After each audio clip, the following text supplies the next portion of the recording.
อากาศดีไปรอบ้านกันเนาะเดี๋ยวสักราตัวบุญคือกันนั่นแหละพอไปวุ่นวายก็พายดอกอยู่แบบเบาสบายกายใจ ตุนตัวบุญนั่นก็คือเงินและอาหารเนาะพาดูอยู่กับธรรมชาติลูกจะได้หู้เพิงพาตัวเองเนาะเริ่มต้นฤดูกาลของปีนี้ป้าเปิดน้ำแหงได้แหงวะ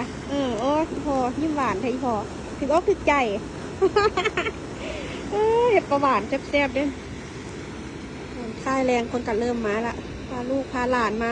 อยู่กับธรรมชาติได้ตัวใหญ่กับห้องหาเมียดูดิ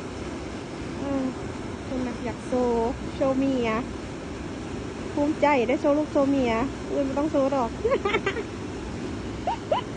โชว์ทานผู้ชมมาลาดตะบุญมันอีกแล้ว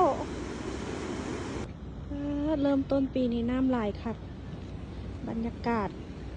อากาศดีเลิศ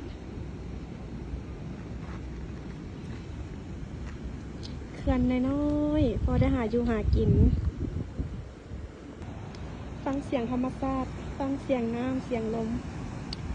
เย็นฉ่ำชื่นหัวใจนู้นพอรูปอยู่แจนะอันนี้เป็นทางเหือสะอาดงามตา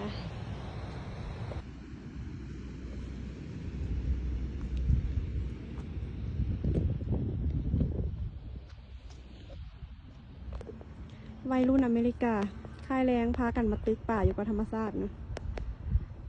เป็นตำวันนั่นก็แมนลินกีฬาซักกบอ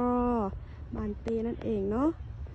ค่ายแรงคนกับพายางเอ็กซ์ไซส์พาหมาพาแมวพาลูกพาเต้าขี่รถถีบเนี่ยแลนเนี่ยยางเนี่ยนู้นทางนี้ก็กลางเต้นหลายมวนกันจะป่าบัวไร่น้อยลงโคกมาตัวหนึ่งกับบัวน้อยได้พอดีลาบไปโคกหนึ่งอุ้ยสิ้นมันแน่นรับแซ่บโอ้ได้หลายเมตรเติบประคำไม่ใครเอาไปเผากินกับตำบักฮงไปกระโฮมนำมาจะจ้อยคนลูกชายก็คอยลูบสปาอุ้ยหามาใหม่ๆสดๆข้าวใหม่ปลามันจริงๆพอดียังตำบักฮงเอาซีนป่าห้อนๆคุยนี่มันเลิศคักมาจากทุกคนโอ้แซ่บ